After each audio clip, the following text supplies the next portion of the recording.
Hello everyone, this is me Khyati Maheshwari and you're watching my channel Chartered Logics by Khyati Maheshwari, and today we are going to cover CA IPCC chapter number 4 internal control. Okay, so with this I have covered up chapter number 1, chapter number 2, chapter number 3 and this is chapter number 4.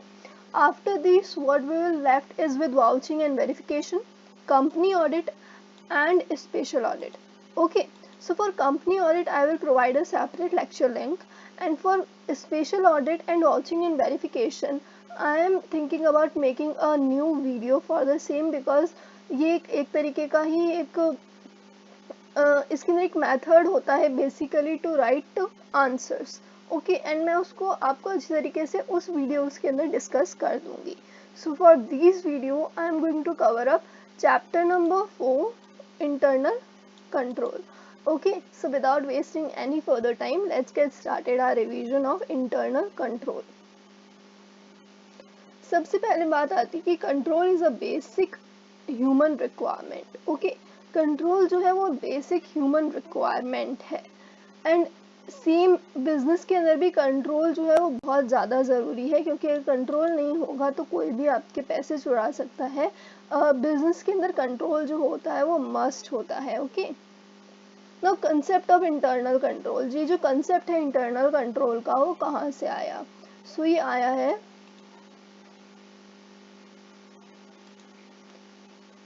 ऐसे 315 identifying and assessing risk of material misstatement through understanding the entity and its environment. इसका मतलब क्या हुआ कि सबसे पहले अपने को क्या करना पड़ता है, जैसे कि अपने मैंने प्रीवियस वीडियोस के अंदर बताया था.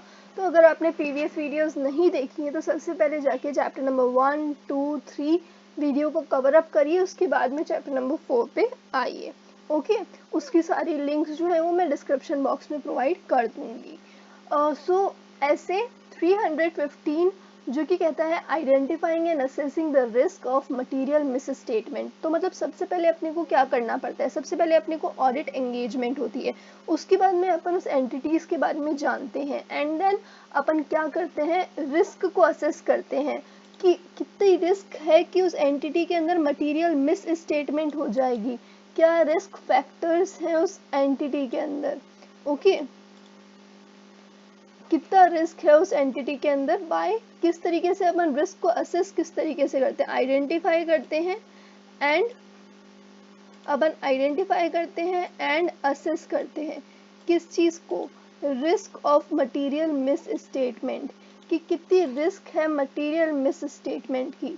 कैसे अपन आइडेंटिफाई एंड असेस करते हैं? Through understanding the entity and its environment. अपन अंडरस्टैंड करते हैं एंटिटी को एंड इट्स एनवायरमेंट को. अब इंटरनल कंट्रोल की डेफिनेशन आ गई. That internal control may be defined as a process. Internal control क्या है? एक प्रोसेस है of design, implement and maintain.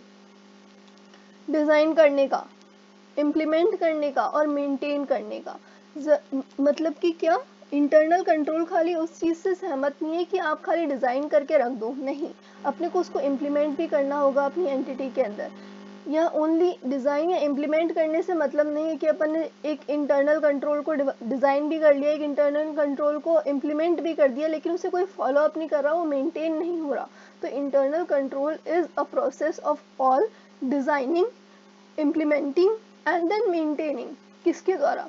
अब ऑडिटर आके तो उसको डिज़ाइन, मेंटेन एंड इम्प्लीमेंट नहीं करेगा, ये कौन करेगा? By those charge with governance और the management and other personnel provide reasonable assurance about achievement of entities objective with regard to reliability of the financial reporting. अब मैं इसको ब्रेक करती हूँ. ओके, ये थोड़ा लंबा हो गया. इंटरनल कंट्रोल में भी define as a process of design, implementing and maintain by किसके द्वारा? By those charge with governance and management and other personnels. क्यों करेंगे ये सब अपन? To provide reasonable assurance. एक रीजनेबल अश्योरेंस प्रोवाइड करने के लिए. क्या, किस बारे में रीजनेबल अश्योरेंस? दैट जो एंटिटी का ऑब्जेक्टिव है, जो एंटिटी का ऑब्जेक्टिव है वो with regards to reliability of financial reporting, मतलब रिलायबिलिटी आ रही है आपके फाइनेंशियल रिपोर्टिंग के ऊपर कि आपने जो फाइनेंशियल रिपोर्टिंग करी है वो आपने ठीक तरीके से करी है।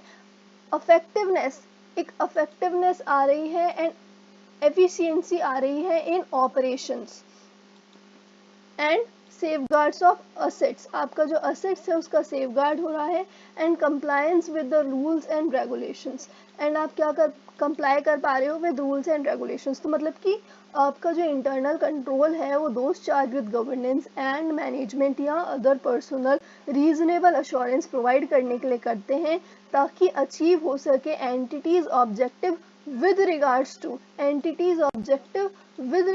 to reliability of financial reporting, effectiveness and efficiency of operation, safeguarding of assets, compliance with applicable rules and regulation। तो ये बेसिकली क्या हो गया आपका इंटरनल कंट्रोल का। तो अभी तक अपन डेफिनेशन ही पढ़ रहे हैं और ये किसके अंदर आ रहा है, ऐसे 315 के अंदर आ रहा है, जहाँ पे अपन क्या करते हैं, आइडेंटिफाई करते हैं एंड असेस करते हैं risk of material misstatement through understanding the entity and its environment. Okay, the internal control is defined as a process of design, implementing and maintenance of those charged with governance and other personals, management and other personals to provide a reasonable assurance that the achievement of entities objective with regards to reliability of financial reporting, effectiveness and efficiency of operation, safeguard of assets and comply with applicable rules and regulations। Okay, और ये जो सारे controls हैं ये एक से ज़्यादा components जो हैं वो इंटरनल कंट्रोल के अंदर ही आते हैं। ओके, नाउ ऑब्जेक्टिव क्या होता है इंटरनल कंट्रोल का, ये जो इंटरनल कंट्रोल अपन कर रहे हैं ये किस ऑब्जेक्टिव के लिए कर रहे हैं, तो अपन इसलिए कर रहे हैं ताकि जो ट्रांजैक्शन एग्जीक्यूट हो रहे हैं चाहे जनरल हो चाहे स्पेसिफिक हो उसको वो ऑथराइजेशन मिलना चाहिए। इसका मतलब क्या होगा कि जो ट्रांजैक्शन एग्जीक्यूट हो रहे हैं वो मैनेजमेंट का जनरल मतलब कि ऐसा कुछ काम हो जो कि जनरली होता रहता है, तो जनरल उसको ऑथराइजेशन या फिर कोई स्पेशल ऑथराइजेशन, लाइक अगर सपोज करो आपने किसी को ऑथराइज कर रखा है कि आप चाय, रोज का काम होता है कि एक ऑफिस के अंदर चाय आएगी, तो उसका जो ऑथराइजेशन है वो हो सकता है जनरल हो, लेकिन सपोज करो अपने को किचन सेटअप करना है ऑफिस के अंदर ही, तो उसका जो ऑथराइजेशन होगा, उस ट्रांजैक्शन का जो ऑथराइजेशन होगा उसको स्पेसिफिक ऑथराइजेशन अपन कहेंगे, क्योंकि अपन को कहीं किसी बड़े ऑफिशियल से उसका ऑथराइजेशन कराना होगा। ओके, तो जितने भी ट्रांजैक्शन एग्जीक्यूट हो रहे हो वो ऑथराइज्ड हो, चाहे वो जनरल ऑथराइजेशन हो चाहे वो स्पेसिफिक ऑथराइजेशन हो। After that, the transactions are properly recorded in the correct amount, मतलब कि जो transactions हैं all transactions जो हैं वो properly recorded हो in the correct amount in appropriate accounts and in appropriate accounting period, मतलब कि जो all transactions जो है वो properly recorded हो, properly accounts में उस appropriate account के अंदर हो और appropriate accounting period के अंदर हो। All the assets must be safeguards from unauthorized access, मतलब कि जितनी भी assets हैं उनका unauthorized access नहीं होना चाहिए, यूज और डिस्पोजिशन, मतलब कि किसी भी asset का आप यूज, जैसे कंप्यूटर्स या फिर आप कह सकते हैं प्रिंटर्स का अनऑथराइज एक्सेस नहीं होना चाहिए, किसी भी मशीनरी का, कि सपोज करो टॉफ़ी बनाने की मशीन है तो एम्प्लॉयज़ वहाँ पे अनऑथराइज एक्सेस करके अपने आप बहुत सारी टॉफ़ीज़ ले जाते हैं, उसका यूज़ कर रहे हैं या फिर उसको उठा के ही ले गए, उसका डिस्पोजिशन कर दिया। ओके, या उसको बेच दिया। ओके, तो अपने को अपने असेट्स जो है उसको भी सेफगार्ड करना है, जो भी ट्रांजैक्शन एग्जीक्यूटेड हो वो प्रॉपरली ऑथोराइज्ड हो, चाहे वो जो भी ट्रांजैक्शन हो वो प्रॉपरली ऑथोराइज्ड हो, चाहे वो जनरल हो चाहे वो स्पेसिफिक हो। उसके बाद में जो भी ट्रांजैक्शंस है वो प्रॉपरली रिकॉर्डेड हो, चाहे और appropriate accounts and appropriate accounting period के अंदर हो। सारी जो असेट्स है वो सेफगार्ड हो फ्रॉम अनऑथोराइज्ड एक्सेस, यूज और disposal. All the recorded assets are comparing with the existing asset at reasonable interval। जो भी recorded assets हैं, जितनी भी recorded assets हैं वो time to time reasonable intervals के अंदर उनको चेक करते रहना है, ओके, उनको कंपेयर करते रहना है, उनको चेक करते रहना है कि सब कुछ ठीक है या नहीं है और कुछ डिफरेंस तो नहीं है। जैसे कि बहुत सारी एसेट्स होती है कंपनी के अंदर, वर्क इन प्रोग्रेस भी एक तरीके का असेट ही है, इन्वेंटरी भी एक तरीके का असेट ही है, क्लोजिंग इन्वेंटरी भी एक तरीके का असेट ही है, जो कि खूब सारे हो सकते हैं, अलग अलग लेवल्स में हो सकते हैं वर्क इन प्रोग्रेस। तो सारे एक असेट्स ही हैं, तो एक इंटरवल के बाद में इन सबको चेक करना ज़रूरी हो जाता है। यही ऑब्जेक्टिव है इंटरनल कंट्रोल का। सो अभी तक अपन ने ज़्यादा कुछ नहीं पढ़ा है, मैं इस वाले चैप्टर को स्पेशली बहुत ज़्यादा डिटेल में पढ़ाने वाली हूँ, ओके। सो अभी तक अपन ने क्या पढ़ा है, अपन ने इंटरनल कंट्रोल की डेफिनेशन पढ़ी है, उसके बाद में अपन ने ऑब्जेक्टिव ऑफ इंटरनल कंट्रोल पढ़ा है, okay. Understanding the entity and its environment. So ये मैंने आपको पहले ही बताया था कि अपन कहाँ पर है, अपन कौन से ऐसे के अंदर है, ऐसे 315 under identifying and assessing the risk of material misstatement and understanding of through understanding the entity and its environment। so अभी अपन क्या कर रहे हैं, अंडरस्टैंड कर रहे हैं एंटिटी को एंड उसके एनवायरमेंट को। तो किस तरीके से अपन अंडरस्टैंड करेंगे एंटिटी एंड इट्स एनवायरमेंट को, अपने को ये सारी चीज़ें जो है ना इसे चेक करना है कि कौन सी रिलेवेंट इंडस्ट्री के अंदर आ रही है, उसका नेचर ऑफ एंटिटी क्या है, एंड इट इंक्लूड्स उसका ऑपरेशन, उसकी ownership, government governance structures, types of investment, और कहाँ से वो फाइनेंस हो रही है। बेसिकली आपको किसी जने को जानना है तो आप कैसे जानोगे, उसके बारे में अलग अलग क्वेश्चंस करके कि हाँ आप कौन सी इंडस्ट्री को बिलोंग करते हैं, आपका ऑपरेशन कैसे हो रहा है, आपकी ओनरशिप या गवर्नेंस स्ट्रक्चर कैसी है, आपको इन्वेस्टमेंट कहाँ से मिल रहा है, क्या आप एक स्पेशल पर्पस एंटिटी हैं, मतलब उसके बारे में क्वेश्चंस कर रहे हैं। बेसिकली आपका ऑब्जेक्टिव एंड स्ट्रेटेजीज क्या क्या है, आपके मैनेजमेंट का रिव्यू क्या है आपकी फाइनेंशियल परफॉर्मेंस के ऊपर। तो बेसिकली अपन किसी भी जने को अंडरस्टैंड कैसे कर रहे हैं, अपन कोई भी एंटिटी या फिर उसके एनवायरनमेंट को, तो अपन उसके बारे में ये सारे क्वेश्चंस पूछकर उसको अंडरस्टैंड कर सकते हैं, okay. I hope you got all the points, okay. So purpose of internal control, तो ये देखो ये जो पर्पस है ना, ये पर्पस कहाँ पर आया था, एक बार पढ़ के देखें। ये वाला पर्पस कहाँ पे आया था, reliability of financial reporting, effectiveness and efficiency of its operation, compliance of applicable laws and regulation and safeguard of assets. ये कहाँ आया था, ये आया था इंटरनल कंट्रोल की डेफिनेशन के अंदर, जो कि थी ऐसे 315 के अंदर, ओके। सो ये वहीं से आई है, इसीलिए मैंने जो डेफिनेशन है उसको इतना डिटेल में आपको पढ़ाया था, okay. Now limitations of internal control, ये जो लिमिटेशंस ऑफ इंटरनल कंट्रोल है and internal limitation of auditing, ये बहुत ज़्यादा इंपॉर्टेंट है, ओके, बहुत ज़्यादा इंपॉर्टेंट है। सबसे पहले रोल ऑफ ह्यूमन जजमेंट, क्यों इंटरनल कंट्रोल की क्या क्या लिमिटेशंस हो सकती है, क्या क्या इंटरनल लिमिटेशंस हो सकती है। कंट्रोल कुछ आपने अगर अपने ऊपर कोई कंट्रोल लगाया कि आज हम मोबाइल नहीं छेड़ेंगे, तो उसकी क्या क्या लिमिटेशंस हो सकती हैं। क्यों, क्योंकि अपना रोल क्या है, ह्यूमन जजमेंट के ऊपर डिपेंड करता है, अपन एक ह्यूमन है, ओके। अपना जो रोल है वो ह्यूमन जजमेंट के ऊपर डिपेंड करता है। तो अपना जो डिसीजन मेकिंग हो सकता है उसके अंदर कुछ ह्यूमन एरर हो सकता है कि अपन बायसनेस हो जाए, कुछ ब्रेक डाउन कर दे अपन, ओके। उसके बाद में इफेक्टिव ऑपरेशन ऑफ कंट्रोल, वही बात आ गई, क्योंकि इंटरनल कंट्रोल क्या होता है, डिज़ाइन भी करना होता है, इम्प्लीमेंट भी करना होता है एंड देन मेंटेन भी करना होता है, ओके। डिज़ाइन भी करना होता है, इम्प्लीमेंट भी करना होता है एंड देन मेंटेन भी करना होता है, तो इफेक्टिवनेस नहीं आ पाती है। उसके बाद में collusion among employees. So internal control को कैसे ब्रेक किया जा सकता है, आपने कंट्रोल लगाया कि ये जो इंसान है ये लेगा पैसे और ये जो इंसान है ये बढ़ेगा, ये करेगा एंट्री के पैसे आए कि नहीं आए, ओके, ये करेगा एंट्री के पैसे आए कि नहीं आए। अब इन दोनों ने क्या किया, आपस में कॉल्यूजन कर लिया, मिली भगत जिसे कहते हैं वो कर लिया कि हाँ तो बोलना मत कि पैसे आए और मैं रिकॉर्ड करूँगा नहीं, तो क्या करेंगे उस पैसे का 50-50 कर लेंगे, ठीक है, 50-50 कर लेंगे उस पैसे का।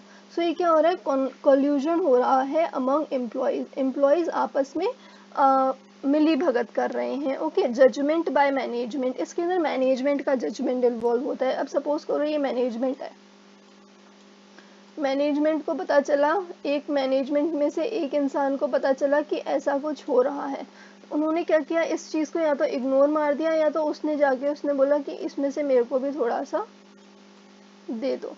तो क्या हो रहा है, ये जजमेंट इन्वॉल्व हो रहा है मैनेजमेंट का। Okay, and then after consideration of specific to smaller entities. अब ज़रूरी नहीं है जो सारे इंटरनल कंट्रोल्स बड़ी बड़ी ऑर्गेनाइजेशंस को सूट करते हैं वही इंटरनल कंट्रोल किसी छोटी ऑर्गेनाइजेशन को सूट करे, ऐसा बिल्कुल भी ज़रूरी नहीं है। Smaller organization often have fewer employees and which may limit the extent which segregation of duties practicable। हो सकता है कि यहाँ पे 2 एम्प्लॉयज़ रख सकते हो ये लोग, लेकिन सेग्रीगेशन ऑफ ये ड्यूटीज़ जो है वो स्मॉलर एंटिटीज़ के अंदर एप्लीकेबल नहीं हो पाए।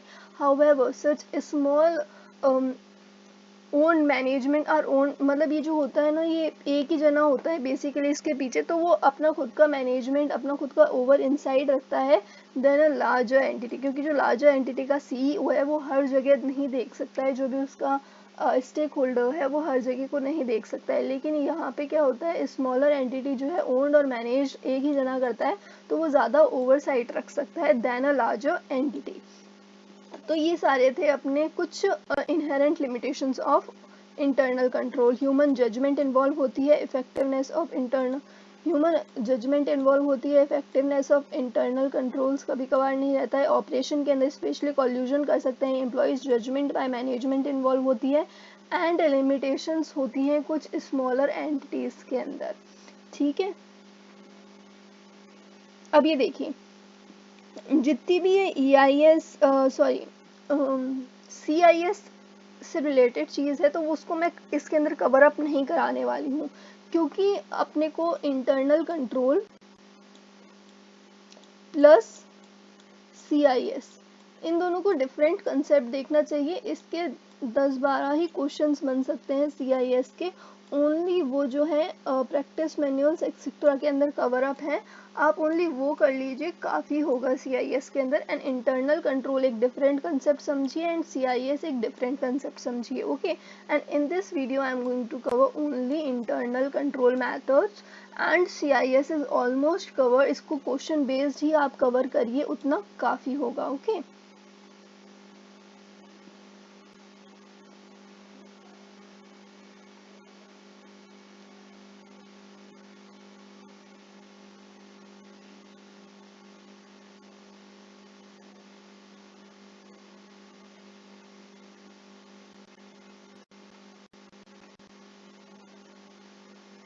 अब यहाँ पे है ना अकाउंटिंग एंड फाइनेंस कंट्रोल के अंदर आपको क्या बता रहा है कि है ना कौन कौन से कंट्रोल्स जो हैं वो अपन यूज़ कर सकते हैं, किस तरीके से अपन अकाउंट्स और फाइनेंस के अंदर कंट्रोल ला सकते हैं। तो सबसे पहले कि आप जो वर्क फ्लो है उसको वेरियस स्टेजेस के अंदर डिवाइड कर लीजिए। ठीक है, जैसे कि मैंने बोला कि पैसे आ रहे हैं और अकाउंटिंग हो रही है, तो उसको अपन ने स्टेजेस के अंदर डिवाइड कर लिया।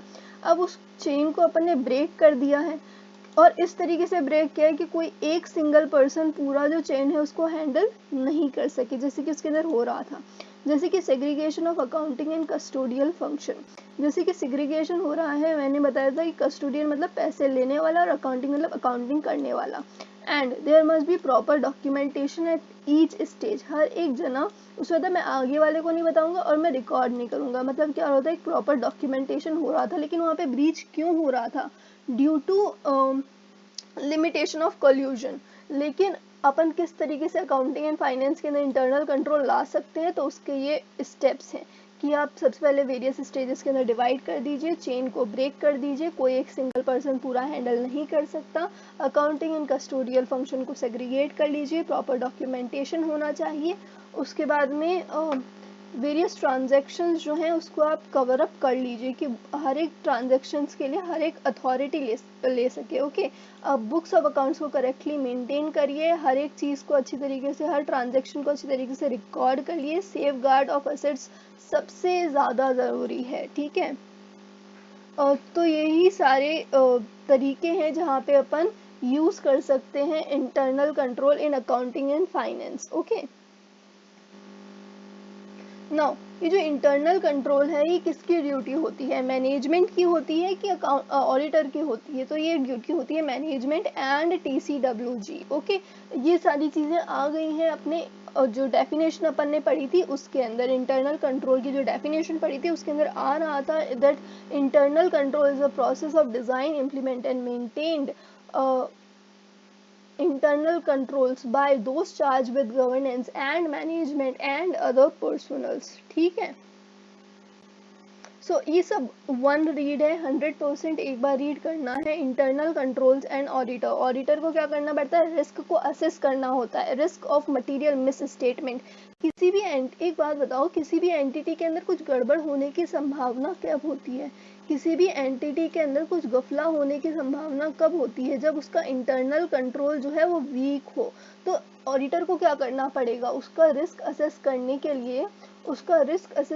के लिए ऑडिटर को उसका इंटरनल कंट्रोल ही जो है उसको चेक करना होगा। तो यही रिलेशन है बेसिकली ऑडिटर का इंटरनल कंट्रोल से, कि वो ऑडिटर इंटरनल कंट्रोल को चेक करेगा, देन रिस्क को असेस करेगा। रिस्क को असेस करने के बाद में वो डिफाइन कर सकता है कि मुझे कितने ऑडिट प्रोसीजर्स अप्लाई करने हैं और कितनी देखना है कि इस एंटिटी के जो अकाउंट्स ऑफ रिकॉर्ड्स हैं वो ठीक है या नहीं है। Okay, review of internal control by auditor, तो उसको रिव्यू तो करना ही पड़ेगा। अब सपोज करो उसको कुछ खामियां दिख गई कि वो एडिकेट है या नहीं है। See so far as auditor is concerned, the examination and evaluation of internal control in despite, ये इन डेस्पिरेबल पार्ट है ओवरऑल ऑडिट प्रोग्राम का, क्योंकि जब वो इंटरनल कंट्रोल को चेक करेगा उसके बाद में ही वो डिफाइन कर सकता है कि कितने ऑडिट प्रोसीजर उसको वहाँ पे लगाने हैं। The auditor need a reasonable assurance that accounting system is adequate and accounting information should be recorded as the fact has been recorded। okay, internal control normally contributes such assurance, internal control से ही पता चलता है कि जो accounting है वो सही तरीके से हो रही है या नहीं हो रही है। To review internal control will enable auditor to know, मतलब अगर ऑडिटर इंटरनल कंट्रोल करता है तो ऑडिटर क्या जान पाएगा, ऑडिटर जान पाएगा कि कहीं कोई एरर्स एंड फ्रॉड तो हो नहीं सकते, is likely to locate in the ordinary course of operation, मतलब कि कोई ऐसा खामी तो नहीं है आपके ऑर्डिनरी कोर्स ऑफ ऑपरेशन के जहाँ पे एरर्स एंड फ्रॉड हो सके हों। ठीक है, internal control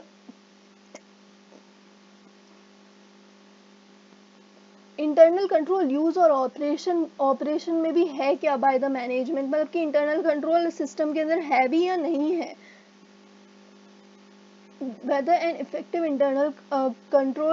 internal audit department is an operating, मतलब कि क्या इंटरनल ऑडिट डिपार्टमेंट है और ऑपरेट कर रहा है। देखो होना ज़रूरी नहीं है, यहाँ पर बात आ रही है जहाँ पे भी इंटरनल कंट्रोल है वहाँ पे आपको ये ज़रूर लिखना है कि ऑपरेशन में है या नहीं है।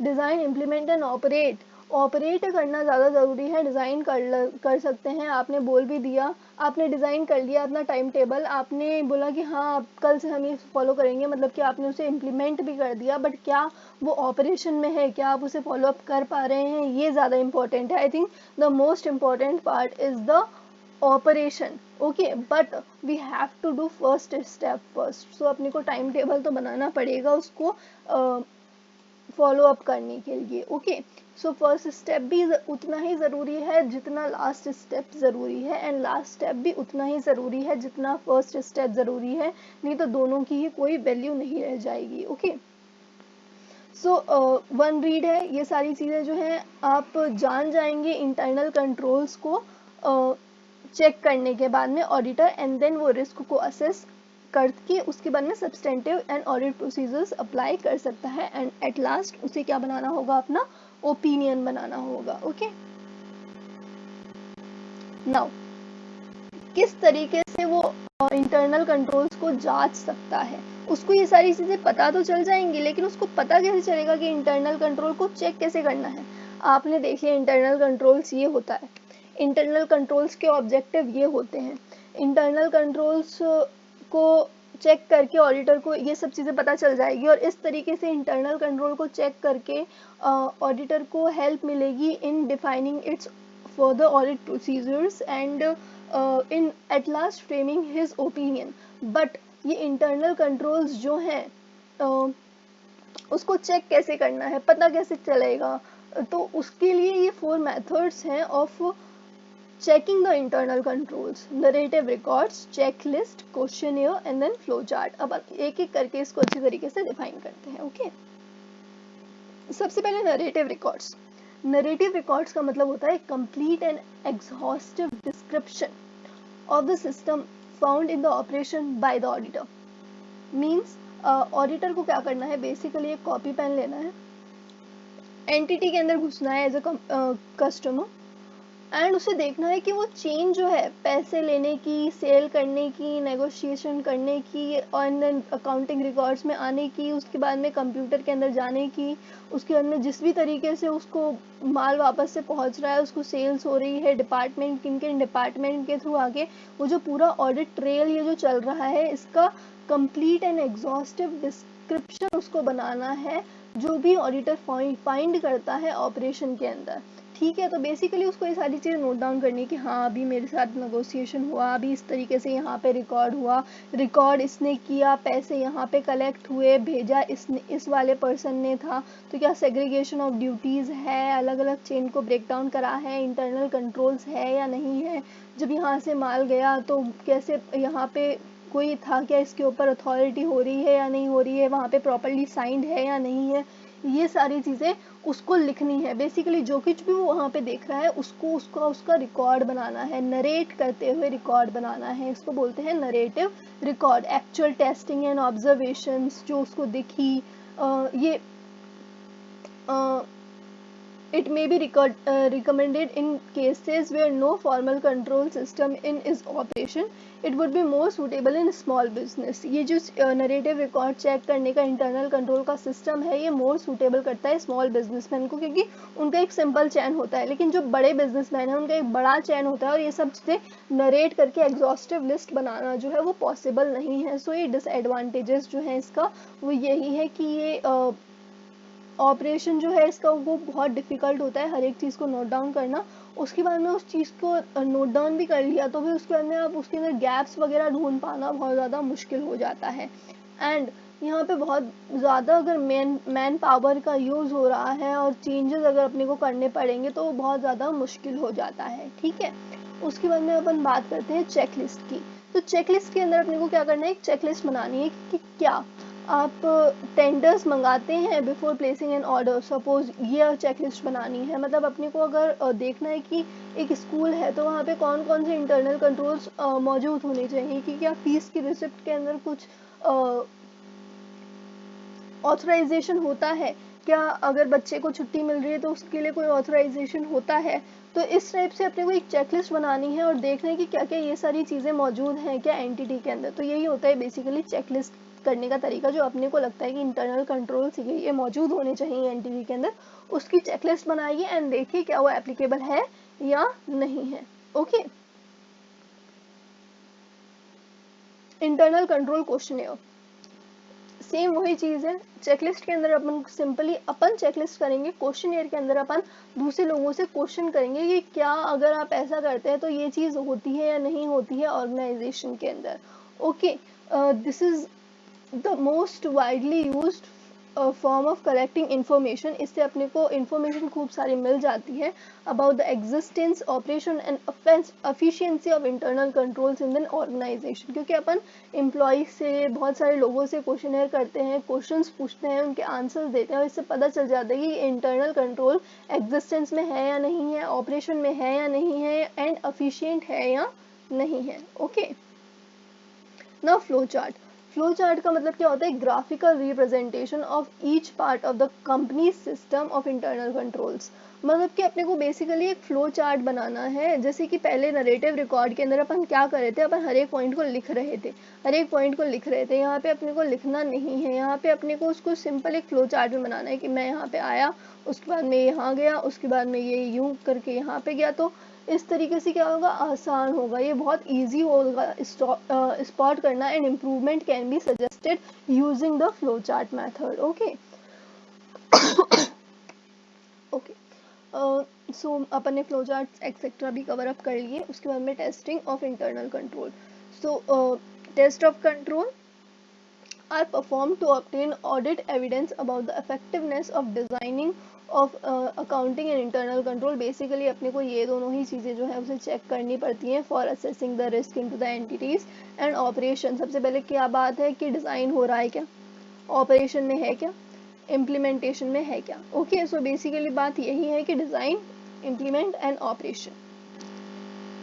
और ये देखिए क्या लिख रहा है, through out the period, through out the period. So operation कैसा होना चाहिए, थ्रू आउट द पीरियड. ऐसा नहीं होना चाहिए कि खत्म हो गया बस करके. ठीक है.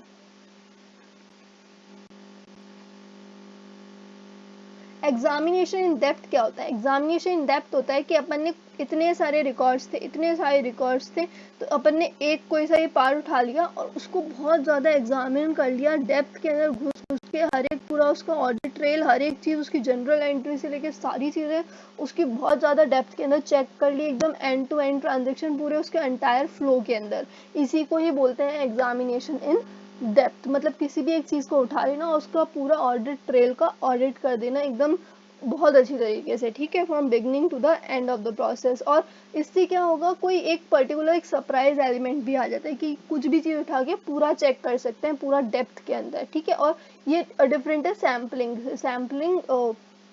के अंदर. ये नहीं बोलते कि अपन क्या करते हैं, कहीं सारी चीज़ें ले लेते हैं. ठीक है, कहीं सारी चीज़ें ले लेते हैं यहाँ और उसको बेसिकली एक ही फ्लो के अंदर चेक करते हैं. सपोज करो उसके अंदर आपने कोई एक सैंपल को और भी ज़्यादा डेप्थ के अंदर चेक कर लिया, तो उसे बोलेंगे सैम्पलिंग के अंदर examination in depth. I hope you are getting all the points. Now relationship between assessment of inherent and control risk. So I think ये बहुत ज़्यादा बेसिक है, इसके अंदर बस एक पीएम का वो क्वेश्चन है तो उसको कवर अप कर लीजिएगा. Communication of weaknesses of internal control. अगर आपको वीकनेसेस कुछ दिखती है इंटरनल कंट्रोल के अंदर तो आप उसको कम्युनिकेट कर सकते हैं with TCWG and management. And ये देखिए ओरल कम्युनिकेशन हो सकती है, रिटन कम्युनिकेशन हो सकती है अगर ऑडिटर चाहे तो.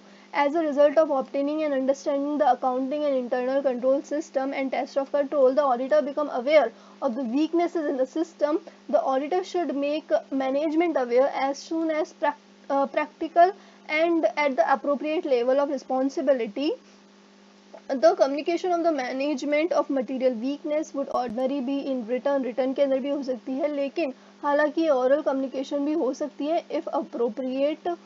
Such communication would be documented in the audit working papers. It is important to indicate communication that only weaknesses which has been come into the auditor's attention. मतलब कि ये बोला जाना चाहिए उस communication के अंदर कि जो weakness है ये वो है जो हमारी attention के अंदर आई as a result of audit. क्योंकि हमने ऑडिट करी थी तो हमें ये गड़बड़ें आपकी सिस्टम के अंदर पता चली, लेकिन ये कोई भी एग्जामिनेशन नहीं है और ये कोई भी ऐसी चीज़ नहीं है कि अगर आपकी कोई भी गलतियां नहीं आई हैं या ये करने के बाद में आपका जो सिस्टम है वो पूरा एडिकेट हो जाएगा. ओके, तो बेसिकली एक डिस्क्लेमर दे देना है और आप चाहो तो उसको कम्युनिकेट कर सकते हो during your audit process. Okay, internal control for small businesses different होता है then being in big entities, और वही चीज़ यहाँ पे डिफाइन करी गई है. इसका बस एक क्वेश्चन है पीएम के अंदर और वो आ भी सकता है शॉर्ट नोट के अंदर 4 मार्क्स का,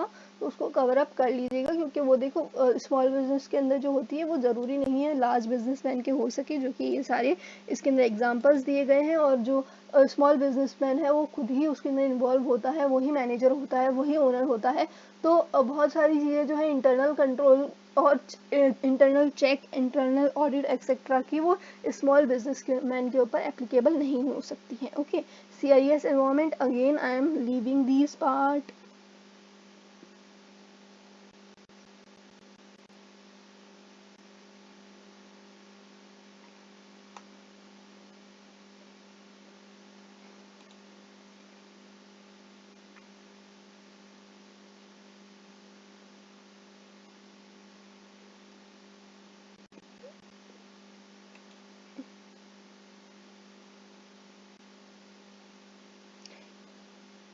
इंटरनल चेक क्या होता है? इंटरनल चेक होता है check on day to day transaction के ऊपर इन विच जो कि कॉन्टिन्यूसली ऑपरेट होते रहते हैं. ठीक है, एक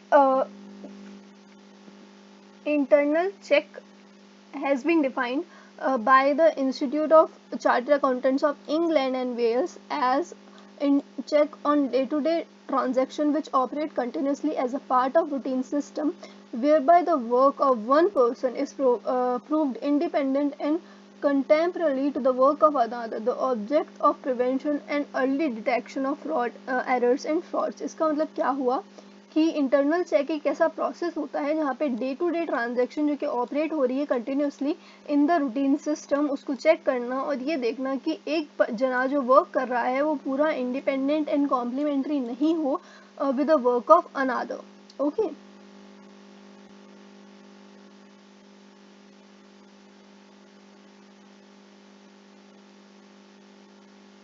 इंटरनल ऑडिट जो होता है वो मैनेजमेंट कराती है। वो जो इंटरनल ऑडिटर होता है वो मैनेजमेंट का कोई एम्प्लॉय भी हो सकता है और बेसिकली मैनेजमेंट अपने एंड से एक ये समझ लीजिए पहले ऑडिट करा देती है इससे पहले कि स्टैट्यूटरी ऑडिटर आकर कुछ चीज़ चेक कर सके, ताकि अगर उनके सिस्टम के अंदर कुछ खामियां हैं ताकि उनको क्या नहीं मिल सके, एक बेकार ओपिनियन नहीं मिल सके ऑडिटर का। क्योंकि जो मेन ऑडिटर यहाँ पे देखिए कि ऑडिटर की कितनी वैल्यू है जिस वजह से इंटरनल ऑडिट का काम चल रहा है। जो लोग सेंसिटिव है कि जो लोग जानते हैं ऑडिट का महत्व कि अगर ऑडिट नहीं हुई तो मतलब उनके सिस्टम के अंदर कोई फ्रॉड नहीं हो जाए, कोई एरर नहीं हो जाए कुछ, इसलिए ही इंटरनल ऑडिट होती है। इंटरनल ऑडिट का वर्क जो है वो एक्सटर्नल ऑडिटर या फिर स्टैट्यूटरी ऑडिटर भी काम में ले सकता है। इसको बोलते हैं using the work of internal auditor. Okay, but ये देखना कि उसका जो ड्यू केयर है वो एट लास्ट स्टैट्यूटरी ऑडिटर के ऊपर आएगा। ये देखिए यहाँ पे भी आ गया ऐसे 610 using the work of internal auditor, लेकिन ये सारी चीज़ें एक्सटर्नल ऑडिटर के ऊपर ही है कि वो मॉनिटर कर रहा है इंटरनल कंट्रोल्स को, वो फाइनलाइज मतलब एट लास्ट जो ओपिनियन का डिफॉल्ट आएगा वो आएगा एक्सटर्नल ऑडिटर के ऊपर ही। ओके,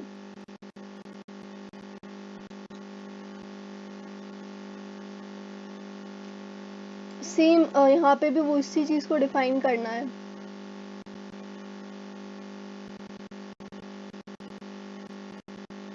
एंड यप, यहाँ पे हमारा इंटरनल जो कंट्रोल है उसका चैप्टर भी ख़त्म होता है। And then what I will do is vouching verification and special audit.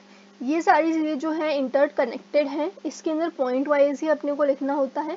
So vouching verification and special audit, इन सब के लिए मैं एक अलग डिफरेंट वीडियो बना दूंगी, मोस्ट प्रोबेबली कल बना दूंगी इसकी वीडियो में। वाउचिंग वेरिफिकेशन एंड, क्योंकि ये डिफरेंट कंसेप्ट है, इसके अंदर ये नहीं है कि मैं आपको पॉइंट्स बता दूं। क्योंकि अगर अपने को बोल रहे हैं रॉ मटेरियल का वाउचिंग किस तरीके से करेंगे, या फिर कैपिटल वर्क इन प्रोग्रेस का वेरिफिकेशन कैसे करेंगे, या फिर गवर्नमेंट ऑडिट जो है उसका स्पेशल ऑडिट कैसे करेंगे। सो गवर्नमेंट ऑडिट तो खैर एक डिफरेंट कंसेप्ट है, लेकिन हॉस्पिटल का ऑडिट कैसे करेंगे स्पेशल ऑडिट के अंदर। सो इसके अंदर ऐसे है कि अपने को पॉइंट्स लिखने हैं। जो बेसिक कंसेप्ट है वो अपना कवर अप हो गया है। चैप्टर नंबर 1, 2 एंड 4 जो है वो मोस्ट इम्पॉर्टेंट, 1, 2, 3 एंड 4 जो है ये मोस्ट इम्पॉर्टेंट है और यही कवर अप करता है आपका बेसिक, और मान के चलिए ये कवर करता है अपना 60% कोर्स। ओके, उसके बाद में अपना vouching verification and special audit जो है वो उसको एक डिफरेंट कंसेप्ट समझिए, एंड कंपनी ऑडिट जो है उसको एक डिफरेंट कंसेप्ट समझिए। और फिर अपने को करना है कुछ मिसलिनियस पार्ट्स, जैसे कि मैंने अभी आपको बताया CIS एनवायरमेंट। सो यही होता है ऑडिट के अंदर, छोटा सा कोर्स है, ज़्यादा नहीं है। ओके, ऑडिट का, एंड डोंट वरी बहुत जल्दी हो जाएगा। ओके, सो आई होप आपने थोड़ा बहुत प्रिपरेशन कर रखी हो वाउचिंग एंड वाउचिंग की, एंड देन 1, 2, 3, 4 कवर अप करा दिए हैं। एंड आपका 10 PM पर होगा अपना test, so be ready for it and all the best. And कल मैं आपको आपकी लास्ट वीडियो दे दूंगी about vouching verification and special audit. So all the best guys.